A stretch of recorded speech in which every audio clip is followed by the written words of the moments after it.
Points. अगर question इस type का है, causes consequences, what are the causes, what are the consequences, क्या रिजल्ट है, क्या रीज़न है, बिल्कुल ऐसा कोई अगर एकदम ही स्ट्रेट फॉरवर्ड क्वेश्चन है तो उसमें पॉइंट्स में लिखने में भी कोई बुराई नहीं होती है। पॉइंट्स आप नंबर डाल के भी लिख सकते हैं, आई गेस में वो भी एक्सेप्टेड है। बट यहाँ पर टू मेक द क्वेश्चन लेंदियर आप फर्स्टली ये जैसे हिंदी में प्रथमतः और इस तरह वो पैराग्राफ वाइज ही, लेकिन फिर भी पॉइंट्स वाइज, बिकॉज यहाँ पॉइंट्स के बहुत मार्क्स होते हैं। पीसीएस में मेरे पास इंस्ट्रक्शंस थे कि आंसर बहुत लंबा लिखना, इसलिए पवाड में तो आई इवन एक्सटेंडेड 14 पेज के आंसर लिखे मेरे। मतलब seriously I know what I am writing is no relevance here, लेकिन आई स्टिल रोट इट जितनी। But maintain your speed if you are good at speed. I am very good in speed. नहीं word limit कहाँ है? PCS में कोई word limit नहीं होती, IAS में वर्ड लिमिट में, क्वेश्चन में कोई वर्ड लिमिट, क्वेश्चन में कोई वर्ड लिमिट नहीं होती, पीसीएस में नहीं है कोई वर्ड। और मुझसे पापा ने कहा था वर्ड लिमिट होगी तो उसकी ज़्यादा रिस्पेक्ट मत करना, जो लिखना हो वो लिखना और खूब लिखना। लेकिन क्वेश्चन वाले पेपर में कोई वर्ड लिमिट है नहीं। एक्चुअली आदर्श तो यही माना जाता है कि आप 500-600 वर्ड्स करेंगे, आइडियल यही माना जाता है। लेकिन कभी कभी यूपी वालों की जो कॉपियाँ हैं ये यूनिवर्सिटी के एग्जामिनर्स के पास जाती है, और जो यूनिवर्सिटी एग्जामिनर्स होते हैं वो लेंथी चेक करने के आती है। आपको पता है कैसे चेक करते हैं? आईएएस में ना इन्फ्रिंज करो, लेकिन पीसीएस आईएएस में you should be very cautious about the word limit. IAS में नेवर इन्फ्रिंज इट। आईएएस में and there is no time also. IAS की तो सबसे बड़ी problem is the time constraint. These days IAS का paper इतना लंबा होता है, like a marathon race. I have actually written IAS में आंसर से 7 मिनट में और 9 मिनट में और 5 मिनट में और 4 मिनट में। I am like forever watching the digital watch की, अरे अच्छा बिल्कुल 2 मिनट बचे हैं अब लिख दो। So IAS is a different game altogether. I am talking of PCS. PCS में just keep on writing whatever you want to, लेकिन फिर भी अगेन वो I think is intrinsic to my personality कि मैं ऑर्गेनाइज हमेशा बहुत रहती हूँ काम में। So even in this paper 5 question है मेरे पास आंसर करने के लिए, मुझे पता है 2 घंटे हैं। So I spend around 20 minute पहले आंसर्स को फ्रेम करके, I take up the question, 5 question choose करें, फिर उसका एक फ्रेमवर्क बनाती हूँ रफ में। पीछे कोई भी आप रफ शीट ले लो या क्वेश्चन पेपर पे भी कर सकते हो। एक पॉइंट्स लिख लेती हूँ पहले ही मैं, मेरे सारे आंसर्स का फ्रेमवर्क तैयार होता है लिखने से पहले। ये काम मैं आईएएस में भी करती हूँ, इसमें भी करती हूँ। I am very clear with the framework which I have to write. उसके बाद मैं लिखना स्टार्ट करती हूँ और पहले ही डिसाइड कर लेती हूँ कि हर आंसर को इतना इतना इतना इतना टाइम देना, इतना इतना बांटना है। 25 मिनट लगभग हर आंसर के लिए। आई ऑलवेज डिसाइड इतना इतना बांटना है, उतने में पूरा पूरा लिख देती हूँ। ये क्यों हेल्प करता है? This is a very good strategy, क्योंकि अदरवाइज क्या होता है, आप क्या करते हैं कि जब शुरू में होते हैं ना तो आप हड़बड़ाहट में होते हैं, देयर इज नर्वसनेस, आप पहली बार लिख रहे हैं, there are lot of factors. क्या होता है, फर्स्ट आंसर लिखने में आपने 1 घंटा लगा दिया, लास्ट आंसर के लिए 15 मिनट बचे। This happens with everybody, I am telling you. इसीलिए उसका एक दूसरा तरीका बेस्ट है कि आप शुरू में ही फ्रेम कर लो, ताकि अगर आपके पास लास्ट आंसर के लिए कम टाइम बचे भी तो आपको उस समय कुछ सोचना ना पड़े। You have your points ready, उठाओ और लिखते चले जाओ। You only have to write. Time management is extremely crucial. और स्पीड भी राइटिंग की ठीक ठाक होनी चाहिए। जैसे चूंकि मेरी स्पीड अच्छी है इसीलिए आई कैन राइट 14 पेजेस। अगर स्पीड नहीं अच्छी होगी तो you can not right 14 pages, you will stop at 10। And diagram again I और बता दें इसमें, ये तो मान लीजिए ये लोगों का एक्सपीरियंस है जिन्होंने हाँ। लेकिन ऐसे स्टूडेंट्स भी हैं, नंबर उनको भी मिलते हैं। हाँ, जैसे इंदु दीदी मैम वो हमेशा कम लिखती और नंबर उसके अच्छे आते हैं। और दूसरा हम दोनों की राइटिंग थोड़ी बड़ी है, हम दोनों की राइटिंग बड़ी है काफी, तो काफी कंप्रेस्ड है उसकी राइटिंग, काफी उनकी राइटिंग भी बहुत मतलब। और फिर ये भी है कि हर आंसर 14 पेज का थोड़ा ना था, वो तो एक उन्होंने एक्चुअली आंसर पूछा, जो सच बात है। उन्होंने एक क्वेश्चन पूछा, critically analyse administrative processes theory. मैं उसको इतना पढ़ा, लक्ष्मीकांत से इतना रटा, और उसके बाद कोई उससे कहीं कभी पूछता नहीं था। तो मैं कहा जितना पूछा है मैं सब लिख डालूंगी, जितना रटा था। मतलब फेवल की सारी बुक्स के नाम विद ईयर में लिख कर आई थी, क्योंकि रटी कभी पूछते ही नहीं। इतना रटा, लक्ष्मीकांत मैंने कम से कम 4 बार लिख के याद करी। So I'm so frustrated with it. like आज तो मैं सब लिख के जाऊंगी जितना रटा है। It doesn't matter जाकि वो, क्योंकि the question actually did not require. I knew what the question is required. वो भी मेरे पास थे नोट्स, वो मैंने लिखने की बजाय पहले सारे थिंकर की कंट्रीब्यूशन लिखना स्टार्ट किया विद, बिल्कुल मैं बताया ना, विद बुक्स विद ईयर्स। मतलब इससे ज़्यादा बेवकूफ़ी कुछ नहीं हो सकती। You writing books with years, who is interested. 1916, 1923 एक पेपर बनाया उसने, फिर ये किया वो किया, मूनी एंड रेली 1931, सब लिख डाला। उसके बाद एक critical assessment of each thinker, but that was purely because I wanted to write it types and there was enough time, बहुत टाइम था लिखने के लिए। लिखो जब टाइम है ही तो। TCS में मेरे एक थोड़ा टारगेट रहता है 5 मिनट जब तक ना बचे तब तक लिखते रहो, चाहे जो लिखो पर लिखते रहो, because there is time to write. तो मतलब आंसर की लेंथ कोई हार्ड एंड फास्ट या लास्ट देयर इज नथिंग। आप छोटा भी लिख सकते हैं, बड़ा भी लिख जैसे सकते हैं। सोशियोलॉजी में मेरे आंसर छोटे रहे होंगे कंपैरेटिवली, एंड दैट सोशियोलॉजी मेरा एक पेपर 20 मिनट पहले खत्म बट IAS में वही है वर्ड लिमिट। IAS में आजकल ना कांट इवन ट्रांसग्रेस। आजकल पेपर इतना लंबा है कि अगर आप वर्ड लिमिट एक जगह भी जरा भी उल्टी सीधी करेंगे, दूसरा क्वेश्चन तुरंत अफेक्ट हो जाएगा। देखो बेसिक फर्क ये है ना, TCS को अपनी रिपोर्टिंग करनी होती है IAS के लिए, तो अगर लंबी रिपोर्टिंग भी है तो IAS देख लेता है उसे। मतलब ऑफिसर्स में अगर हम रिपोर्टिंग करेंगे तो अपने बॉस को करेंगे, वो TCS होगा या वो IAS होगा, लेकिन IAS को रिपोर्टिंग करनी है वो या IAS को या मिनिस्टर को करनी है। तो मिनिस्टर के पास इतना वक्त नहीं है कि वो शॉर्ट रिपोर्टिंग चाहिए उन्हें, बिल्कुल नीट एंड क्लीन बहुत ही छोटी सी रिपोर्टिंग चाहिए जिसमें सब कुछ समा जाए। ये बेसिक फंडा है, इसीलिए जो है IAS का वर्ड लिमिट बहुत ज़्यादा स्टिक करते हैं यहाँ पर नहीं, इसीलिए 200 वर्ड 300 वर्ड वाले क्वेश्चन जैसे होते हैं। You should very conscious, 2 page 3 page पूरा पेज देख के रखो कितने पेज में क्या आता है और एकदम वैसे ही लिखो। IAS में do not translate because I have experience. उतने में नहीं लिखोगे तो क्वेश्चन पेपर होगा ही नहीं, वो हो ही नहीं सकता। आजकल इतना ज़्यादा टाइट हो गया है वो क्वेश्चन पेपर कि it's like a marathon race. पहले सिर्फ GS ऐसा होता था, आजकल तो कितने लोगों के क्वेश्चन छूट जाते हैं, कभी कुछ हो जाता है। एंड IAS में एक क्वेश्चन छूटना 5 में से 4 क्वेश्चन अगर तुम्हारे स्ट्रेट फॉरवर्ड है तो एक क्वेश्चन थॉटफुल भी होगा, ये भी है। तो थॉटफुल में थोड़ा ज़्यादा लिखा जाएगा तो TCS वाले लाइक करते हैं, अगर उसको ज़्यादा अच्छा लिखा गया, डिटेल लिखा गया तो वो लाइक करते हैं। कई बार वही यूनिवर्सिटी वालों के पास चले जाते हैं, वो लोग उसमें भी नंबर दे देते हैं। और उसमें जो है जाती है प्रशासनिक अधिकारियों के पास जो रिटायर्ड हैं, लर्नेड हैं, एकेडमिशियंस हैं, वो लोग हैं, उन लोगों के पास जाती है तो वो देखते हैं बिल्कुल टू द पॉइंट एकदम वैसे। तो ये अप्रोच अलग है, एक्चुअली स्टडी वही है, सारी तैयारी वही है, बट अप्रोच अलग है, लिखने का तरीका अलग है। TCS में बैठते समय माइंड TCS वाला, IAS में बैठते समय IAS। इवन जो कॉपियाँ चेक कराते हैं उनसे कुछ ऐसे एग्जामिनर, तो वो लोग भी बताते हैं कि उनके पास फॉर्मेट आता है कमीशन से, जिसने पेपर सेट किया वो फॉर्मेट भी बना के दे देता है, इसमें ये पॉइंट होने चाहिए। तो बस उतने पॉइंट वो बस पॉइंट देते हैं कि आपने वो पॉइंट लिखा है या नहीं लिखा है। इसीलिए शुभ्रा सक्सेना की बुक देखो, टू द पॉइंट है, 50 टॉपिक कवर किए उन्होंने। इंग्लिश में जो है शुभ्रा सक्सेना हमने DVD में दी हुई है तुम लोगों को, तो उसमें उन्होंने बहुत से पॉइंट वाइज लिख रखा है एकदम। अब तुम थोड़ा सा उसे फैला लो बस, दैट्स ऑल, हो गया। बहुत अच्छा लिख रखा है, मैंने शुभ्रा सक्सेना की बहुत हेल्प ली है। मैंने अपनी क्रिएट कर रखी है। और डायग्राम्स में तो ऑब्वियसली हमेशा बहुत सारे डायग्राम्स, पवार में मैंने इतने डायग्राम्स बनाए हैं जिसके, एंड आई मेक थोड़े diagrams according to the question. मतलब देयर आर सम डायग्राम्स जो आप पहले से भी याद करके जा सकते हैं, ऐसा कुछ नहीं है। स्पेशली TCS में बहुत स्टैंडर्ड क्वेश्चंस होते हैं, तो आप ऐसे अपने हिसाब से गुड गवर्नेंस का डायग्राम बना लो, को कहीं ना कहीं तो फिट हो ही जाएगा। ठीक है, एक पंचायती राज का डायग्राम बना लो, वो भी कहीं ना कहीं फिट हो ही जाएगा। एंड स्पेशली फर्स्ट पेपर में अगर आप मैनेजमेंट वाले पार्ट से कोई भी क्वेश्चन अटेम्प्ट कर रहे हैं, बिहेवियर, मैस्लो की थ्योरी या हर्जबर्ग की थ्योरीज, ऐसा कुछ, you can not write them without diagrams, क्योंकि वो थ्योरीज बिना डायग्राम के अपने में incomplete. So never write it without a diagram. Even sociology में डायग्राम्स टोटली वर्क। सोशियोलॉजी में भी I have made a lot of Venn diagrams इधर उधर से। मैं यूजुअली पहले से बना के नहीं जाती हूँ, I draw it according to the question, लेकिन आप पहले से भी बना के जा सकते हैं। मुझे पता है बहुत सारे लोग जाते हैं, याद करते हैं, नंबर उनके भी आते हैं। So that is no hard and fast rule, and I am little more conscious than it's ICSE board. That is why हर क्वेश्चन खत्म, आंसर खत्म होने के बाद मैं हमेशा 2 लाइन्स ड्रॉ करती हूँ। सब पार्ट खत्म होने के बाद 1 लाइन, पूरा क्वेश्चन खत्म होने के बाद 2 लाइन्स।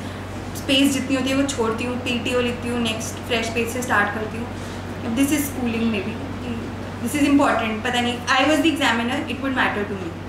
मतलब तुम लोगों ने पेपर अटेंड किया था, उसमें जो शुरू से आता था वो करना चली गई, या जो अच्छा आता था वो पहले लिखा था? जो अच्छा आता था वो पहले। मैम लेकिन मैं मेरे साथ अलग था, मेरे को जो पहला लगा कि मुझे पहले अटेम्प्ट करना है वैसे ही अभी भी शुरू से। हाँ, थर्ड वाले पेपर में मैंने 2011 की मेंस में ज़रूर एक क्वेश्चन पहले किया है, जैसे 3rd नंबर वाला क्वेश्चन पहले किया। वो इसलिए किया क्योंकि ज्योग्राफी का एक पेपर जो होता है सेकंड पेपर, उसमें एक कंपलसरी क्वेश्चन पेपर होता है, तो उसमें वो कंपलसरी वाले में 4 क्वेश्चन डाल देते हैं। तो वो 4 क्वेश्चन में मैंने सोचा कि इसमें भी तो रहा होगा पब्लिक एड में। नहीं सर, इसमें दोनों पेपर में कुछ भी कंपलसरी इसमें नहीं आया, इसमें पहले आता था। पहले आता था, आप नहीं आता, आपके पास ज्योग्राफी के सेकंड पेपर में एक रहता है, अब हटा दिया। तो वहाँ पे मैं क्या करती हूँ, बच्चों की कंपलसरी होता है तो मैं सोचती हूँ कि उसको जितना टाइम बाद में मिलेगा तब दिया जाएगा 4 पार्ट में। अगर ज़्यादा समय मिलेगा तो ज़्यादा अच्छे से मिलेगी, और अगर कम मिलेगा तो भी 6 नंबर तो मिलने ही है, और टाइम मिल गया तो वो 7-8 भी हो सकते हैं, इसलिए उसे बाद में कर देती हूँ। अच्छा, एक चीज़ अदरवाइज तुम पर मैं सीक्वेंस से फॉलो वाला नहीं करती, मैं टाइम से लिख देती हूँ।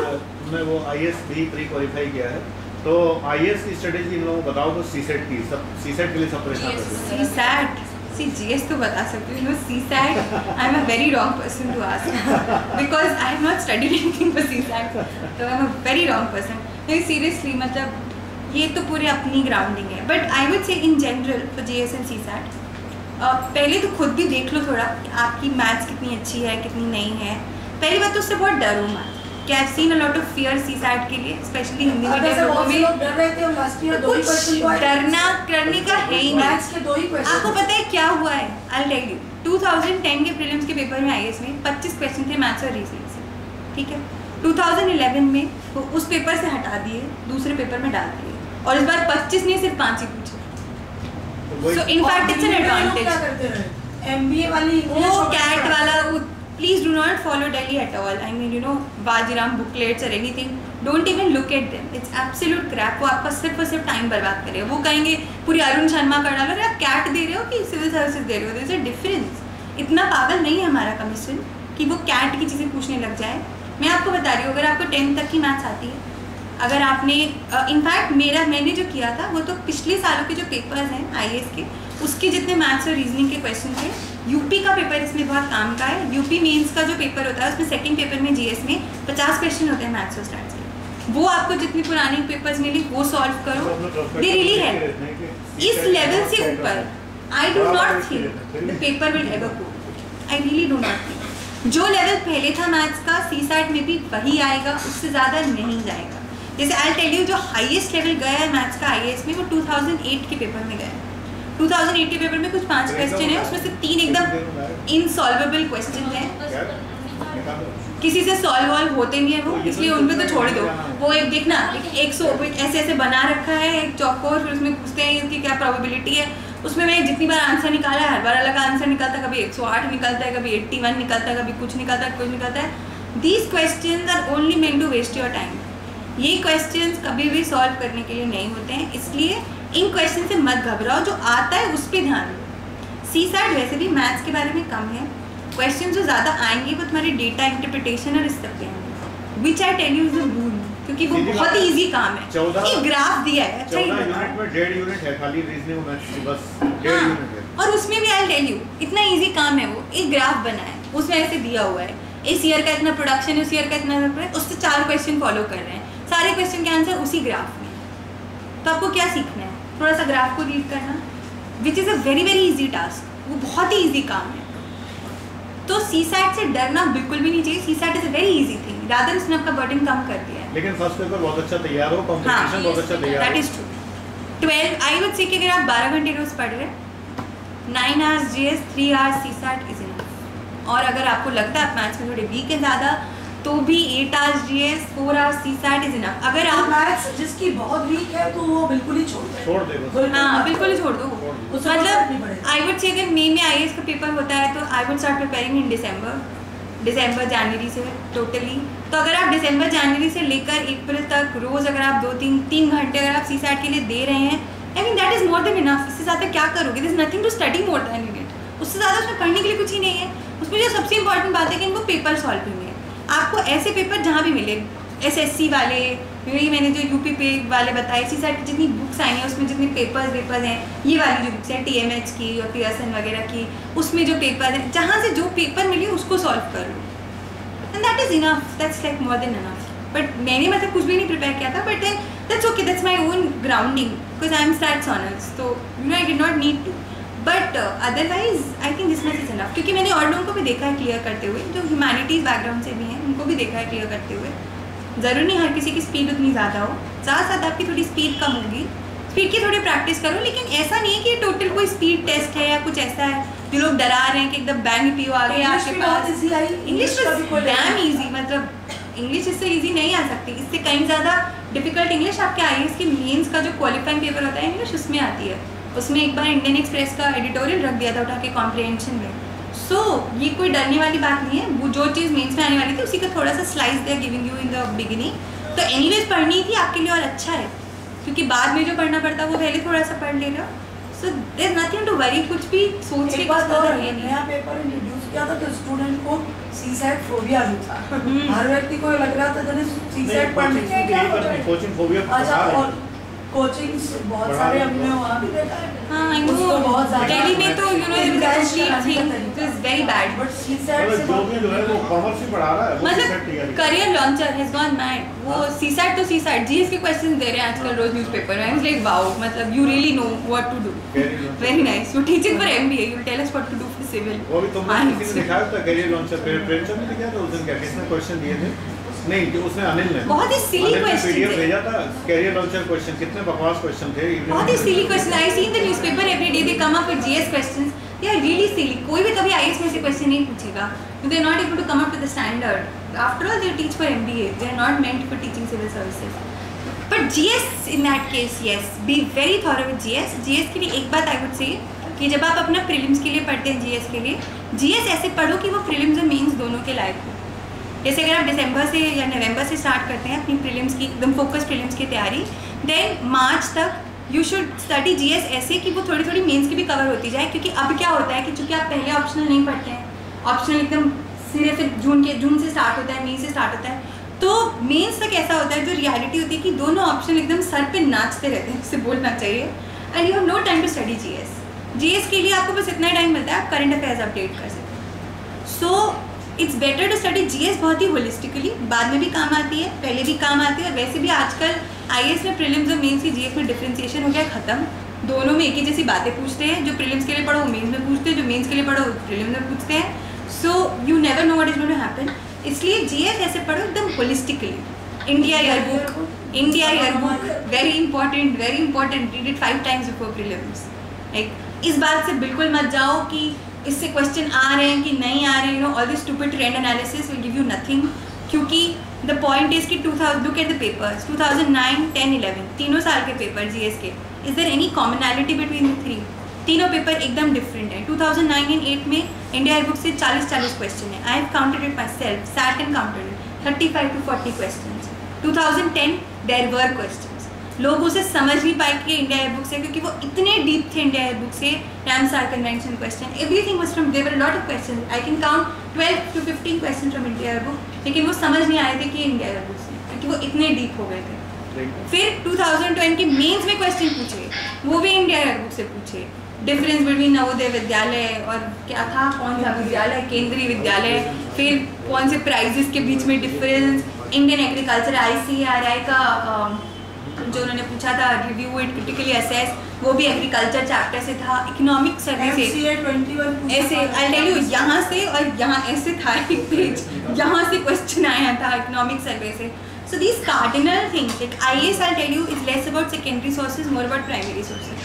Please be very thorough. India yearbook, economic survey, atlas very importantly, spend every day half an hour on the atlas. मतलब एटलस से you should be very thorough, सब पता होना चाहिए कहाँ पे क्या है। क्योंकि देखो आईएएस में कभी ये मत सोचो क्या आएगा क्या नहीं, क्योंकि वो आप कभी प्रेडिक्ट नहीं कर सकते। बहुत लोग कोशिश कर रहे हैं और कोई कर नहीं। मैम एटलस इसमें भी बहुत इंपॉर्टेंट है। एक और हाँ, इसमें भी इम्पोर्टेंट है। बंदी है मेरे साथ, उन्होंने इंटरव्यू दिया है, हाँ ज्योग्राफी कहीं से भी उनका सब्जेक्ट नहीं है, और इंटरव्यू में उनसे पूछ रहे हैं जाओ ये जो एटलस लगा है इसमें मलक्का स्ट्रेट ढूंढ लो। किसी ने को जैसे एटलस का पेजेस याद है, जिसको मलक्का स्ट्रेट नहीं मिलेगी इंटरव्यू, वो पहले तो वहाँ तक जाएगा, फिर आएगा, फिर बताएगा सर ढूंढ नहीं पाएगा। आई मीन अब अगर आप मलक्का स्ट्रेट लैटिन अमेरिका के आसपास ढूंढने लग गए, इसमें कितनी सोचने वाली बात है, आप लोग अभी नहीं समझ सकते। वो अब इतनी बड़ी चेयर, अरे हवा खराब हो जाती है। अर्चना दीदी से बोला थी, और वो कह रही पहले तो बहुत दूर लगाया एटलस, पहले तो वहाँ तक गई तो सोचती गई कहाँ मलक्का, अगर क्योंकि आपका हाथ भी पता चले मलक्का एशिया में हाथ रख दिया, अफ्रीका में वही ना, अगर आपने एंट्री में इधर साइड रख दिया तो डिजास्टर, चलो उसके पास ही पास रख रहे हो तो फिर भी ठीक है, चलिए ढूंढने की कोशिश हो रही। अब उनको पता आप दूर से दिख नहीं रहे हो। Geography is important, specially this part. और आईएएस में ये तो लास्ट ईयर एसएससी में भी बहुत बार पूछा, राहुल मिश्रा से, अभिषेक से, सबसे मैप पे उन्होंने ढूंढवाया। मैप तो मैंने तो अभी 2 इंटरव्यू दिए, मैप तो दोनों में था। मैप आई ऑल्सो एटलीस्ट, मतलब मुझे सीरियसली पेज नंबर रखते हैं। I can tell you 62 Africa, 47 West Asia, so I really know the page numbers by now. Everybody has this is a joke in all my friends कि ask her page numbers of the atlas, she will tell you page numbers। तुम्हारा test लेंगे page numbers का, तुम्हें याद है नहीं। इसका मतलब हुआ जैसे तुम्हें अगर मॉरिशस जाना हो तुमको, अच्छा Mauritius page number 37 so I did 62 ऐसे याद किया 31st एडिशन में पेज नंबर ये। so तूने मतलब मेरे पेज नंबर याद नहीं कर रहा, बट इतनी बार देखे हैं। Don't think I am such a nut case कि I start remembering page number, लेकिन वो याद हो जाते हैं because if you look at the atlas every day for half an hour this will happen certainly. I told you I look at it with over coffee, my breaks, I look at the atlas, मतलब खाना खा रहे हैं at least देख रहे हैं types वैसे। तो another thing I am going to tell you, हाँ दैट बी वेरी थॉरो। और इंडिया ईयर बुक के भी इकोनॉमिक्स सर्वे के भी ऐसे नोट्स बनाओ जो प्रीलिम्स और मेंस दोनों में काम आए। ऐसा मत करो कि सिर्फ प्रीलिम्स के सिर्फ मेंस के। एंड economics survey and tell you आधा से ज़्यादा एक ही जैसा रहता है लाइक इंडिया ईयर बुक, बस डेटा ही चेंज होता है उसमें अक्सर। Most of the economic survey same. And मुझे सबसे ज़्यादा इकोनॉमिक सर्वे पढ़ के ही समझ आया। मतलब I am telling you it's a wonderful document. Unlike India year book बहुत ही गंदे तरह से लिखी गई, आई एग्री, 4 लोगों के अलावा बैठने के अलावा no way to do it, but economic survey is beautifully written. जितनी इको उससे समझ आती है उतनी कहीं से नहीं आती है। No book can explain you so. I don't know what is the reason, but economics में कोई प्रॉपर बुक दत्ता सुंदरम छोड़ के तो किसी ने बुक ही नहीं मिली। But economic survey is like a textbook. मुझे इतनी सारी को समझ आई है ना, एक्सटर्नल इंटरनल ये वो ग्रेट। सो इको के लिए I very strongly refer economic survey. Actually बहुत इकोनॉमिक्स तो आती ही नहीं, जितनी आती है उसके लिए वो काफ़ी है। इकोनॉमी है वो, इकोनॉमिक्स नहीं। सो एंड उसके अलावा anyone, Manorama year book, chronicle year book, whatever you want to, any one of them, उसमें से थोड़ा जो स्टिल पार्ट होता है, थोड़ा वो पियर्सन या टीएमएच की जो बुक होती है उसके एंड में स्टिल पार्ट होता है जनरल इंटेलिजेंस करके, उसको भी थोड़ा बहुत रट लेना चाहिए। वो पूरी तरह स्टोरी बना के रटना चाहिए। There is no other way you can do it. It is absolutely illogical कि कौन कौन सा डांस करता है, कौन क्या करता है, so just learn it through stories और समथिंग, बट लर्न। और उन बुक्स में भी बहुत सारे क्वेश्चन पेपर होते हैं which are of a lot of use. UP 2011 में वर्ल्ड ज्योग्राफी के और इंडिया उसके जो क्वेश्चन थे 18 क्वेश्चन हैं। अगर आप घर जाके आज ही पलट के देखो 18 क्वेश्चन हैं।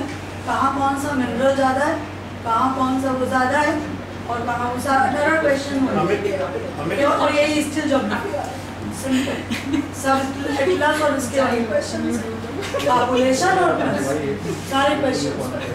So एटलीस्ट इज मतलब वेरी इंपॉर्टेंट। एंड एटलीस्ट एक और तरह से भी पढ़नी होती है बाय द वे। एटलीस्ट जब आप इंडिया ईयर बुक पढ़ रहे हैं एटलीस्ट बगल में रखो, अगर लिखा है कि इंस्टीट्यूशन यहाँ है तो उसको जाके देखो कि वो कहाँ है, क्योंकि पहले ऐसे क्वेश्चन आते थे और आईएएस पे बिल्कुल भरोसा नहीं होता, वो कब अपनी पुरानी उस पर चले जाएं, कोई भरोसा नहीं लोगों का। जब 90s में ऐसे क्वेश्चन आते थे आई रिमेंबर, जहाँ पे एक ऐसे मैप देते थे, वहाँ पे ऐसे 4 और 4 भी पता है क्या मैप करेंगे, बैंगलोर, मैंगलोर, चेन्नई और एक वहीं थिरुवनंतपुरम। अब आप समझ लो क्या क्या है। 2008 या 9 में भी आईएएस ऐसे मैप करेंगे। एलिजाबेथ जोहान्सबर्ग और ये कैप टाउन और एक और है सिटी साउथ अफ्रीका। लोग साउथ अफ्रीका नहीं ढूंढ पाते हैं और उसमें 4 सिटी 1 2 3 4 मैच करा रहे हैं। और अफ्रीका को बहुत से लोग अफ्रीका कहते हैं, बहुत से लोग अफ्रीका कहते हैं। मैंने देखा है अफ्रीका और साउथ अफ्रीका में कोई फर्क ही नहीं है। और उसमें पूछ रहे हैं Elizabeth Cape Town Johannesburg Pretoria था शायद, जो उसकी वो है ना लेजिस्लेटिव कुछ और कैपिटल पहले भी सब कोई वहाँ पे कोई समिट नहीं हुई थी, कुछ और नहीं हुआ था। एक बार अब लीबिया पूछेंगे तो पता चल गया। एक बार ऐसे पूछा था कि साउथ अफ्रीका में क्या कहते हैं, उनके अलग-अलग कैपिटल्स है ना, लेजिस्लेटिव और जुडिशियल, ब्लोमफिल्टन एंड द एग्जीक्यूटिव, वो अलग-अलग ऐसे मार्क कर रखी थी। और फिर पूछा था कि इसमें से कौन सी एग्जीक्यूटिव कैपिटल, कौन सी लेजिस्लेटिव, छुट्टी भी मार्क करके नहीं दी थी। ऐसे ये करते मैं बता रही थी, बैंगलोर, मैंगलोर, चेन्नई, थिरुवनंतपुरम वहाँ मार्क करा हुआ है। They have not written what it is 1 2 3 4। Now they are asking Indian astrophysics institute कहाँ है, मार्क 1 2 3 4। अब वो बैंगलोर में है, लेकिन अब वहाँ ढूंढो ना बैंगलोर कहाँ है। So that's why I am saying एक लिस्ट बनाओ सारे इंस्टीट्यूट्स की, उसको जब पढ़ो साथ में तो एटलीस्ट लेके पढ़ो। मनोरमा ईयरबुक में एक पूरा सेक्शन होता है वर्ल्ड पैनोरमा का, वो काफ़ी अच्छा सोर्स है of a lot of world geography की छोटी छोटी डिटेल्स के बारे में, कौन सी कंट्री की क्या लैंग्वेज है, क्या करेंसी है, क्या है, कुछ छोटी छोटी डिटेल, उसको भी विथ एटलीस्ट पढ़ो। सारे स्टेट्स को बहुत छोटे छोटे, जो इंडिया ईयरबुक का लास्ट चैप्टर है 29 चैप्टर, जिसमें इंडिया एंड द स्टेट्स वाला चैप्टर है, हर स्टेट को जब पढ़ो उस स्टेट का मैप खोल के एटलस में बगल में रख के पढ़ो। यहाँ पे मिनरल्स मिलते हैं, यहाँ पे ये, यहाँ पे वो, इट रियली हेल्प्स। तो याद करने में इजी, टोटल प्रोफाइल, सारी प्रोफाइल, सब कुछ फॉर आईएएस इट्स एसेंशियल। अपनी स्टडीज को बहुत इंटरेस्टिंग बना लो, गेम सा बना लो, तभी मजा आएगी, क्योंकि बहुत आर्ट्स देने हैं, अगर उसे बोरिंग बनाओगे तो नहीं दे पाओगे। और जितना हो सके you can make a sincere group, please make it. Do not make a group like 10 people, you not हमने फोन किया, क्या कर रहे हो, पढ़ रहे हैं, और क्या कर रहे हो। अब अगर ऐसे पढ़ोगे तो फिर कैसे होगा, पढ़ रहे हैं। और एक और भी रहता है कि अगर आप इस उसमें आ गए तो बिल्कुल दुखी होके बैठ जाओ, हंसना बना है, ये बिल्कुल गलत है, प्लीज बिल्कुल गलत है। बहुत खुश रहो। आई वाज लाइक कि जब मैंने अपना पहला आईएएस प्रीलिम्स दिया था, व्हिच आई क्वालिफाइड, 2 महीने के लिए before that I tell you honestly I studied around 14-15 hours every day, 5 to 6 hours sleeping, and 1 घंटा was like total freak out. You know, I would be like running mad in the hostel, shouting ये वो, खींचना, कुछ करना, TV देखना, नाचना, गाना, कुछ भी, because you need it, you are human, please don't forget that you are human. And I had a very strong वो कि every Sunday I would take up papers and something, test करती थी और पूरे हफ्ते पढ़ती थी, फिर संडे इवनिंग मैं total freak out for 6 months. Sunday evening I would not study, I would not touch. TV भी देखती थी सब। लोगों ने ट्रेन बनाई डांस करते हुए, सारी लड़कियों ने ट्रेन बना के पूरी ट्रेन की तरह ये हम इधर उधर पूरे में चारों तरफ दौड़ रही डांस करते हुए पूरे में वेन्यू में। सब dance is my I love dancing. DJ केवल आयुषी फरमाइश पे लगता है, हम डीजे पक्ष में नहीं रहते कभी, लेकिन केवल इन्हीं लगता है। So you know, it's not as if I'm boring. Please, I am not boring at all. Even if I love studying, that does not mean at all that I'm very boring. I still manage to read. Even for reading, I sometimes read. You know, maybe रखी होगी नीचे Mallory Tars is really stupid books. मतलब stupid in the sense of kiddish books. Because it relaxes me. Whatever relaxes you, do that. पर इसका मतलब ये नहीं आप 4 घंटे relax करो. But every week I had this thing, रोज 12 घंटे पढ़ूंगी। इनफैक्ट फ्राइडे सैटरडे टेस्ट तो संडे तो फ्राइडे सैटरडे एकदम 18 घंटे पढ़ती थी। सैटरडे कभी भी सोती भी नहीं थी।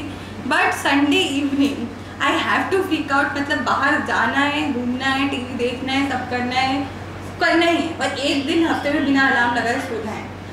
So, अरे वो that is a very big privilege. के जवाब मिल गए या अभी कुछ? हाँ, अगर कुछ बाकी है तो बता दो। किसी के दिमाग में कोई पॉइंट ऐसा लग रहा हो?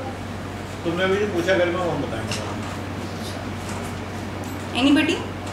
Anything? कोई अगर पॉइंट 10 और 12 पढ़ने के बीच में वो जो रेस्ट चाहिए होता है वो कैसे निकल पाता है? मतलब See, एक तो हाँ ये इम्पोर्टेंट बात है, I forgot to say it. ऐसा नहीं कि तुम आज जाओ और तुम बिल्कुल आज ही 12 घंटे एकदम बैठ गए, एकदम कल तक 4 घंटे पढ़े थे, आज 12 घंटे हो गया, अगले दिन हॉस्पिटल में दिखोगी। The thing is कि start with, you know, if today you're studying 5, make it 6 the next day. 6 2 दिन कंटिन्यू करो, 7 for the next 3 days. 12 घंटे is not. I sit here at 8 and I get up at 8. Please, I'm not mad. People can do it, but I'm not one of those. It's like, you know, 3 hours. I told you ना, इसीलिए तो diary maintain करती हूँ। 3 hours at a stretch, half an hour break. 3 hours, you know, maybe. कुछ खाना खाना। And break ऐसे, you know, like coincided with this. जैसे कुछ लोगों को मैंने ब्रेक लेने का तरीका देखा था, it's really stupid. ब्रेक लेंगे, उसके आधे घंटे बाद पता है लंच करना है, आधे घंटे में तुम क्या पढ़ लोगे? So you know, time out yourself that breakfast के बाद बैठे, थोड़ा बैठे, फिर बीच में maybe, you know, depends on what time you start studying also. Lunch के लिए ब्रेक लिया, आप लंच वाले ब्रेक में आधा घंटा लंच लिया, टीवी देख रहे हैं, something right, you with friends, you gossiping और समथिंग, फिर उसके बाद फिर study for some time, tea. If you are habitual to sleeping in between, please do that, depends. जैसे मेरी नहीं है आदत, तो जिसकी है you can always do it 6 hours, उसके बाद सो ली 1 घंटा, जैसे Meera does that, you know ना, everybody has their own ways. हम दोनों बहुत कंट्रास्ट है। दैट बहुत वेज। कंट्रास्ट है अपनी So the good thing is कि इसका मतलब कि you can get to both ways. जैसे मेरा है कि मैं आर्टिस्ट 6 घंटे सोती हूँ और उसके बाद I don't need sleep, but most people do it that way कि इधर 6 घंटे सोएंगे, बीच में 1 घंटा सोएंगे, so that's totally fine as long as you can make it 12 hours. It really depends on what you prefer doing.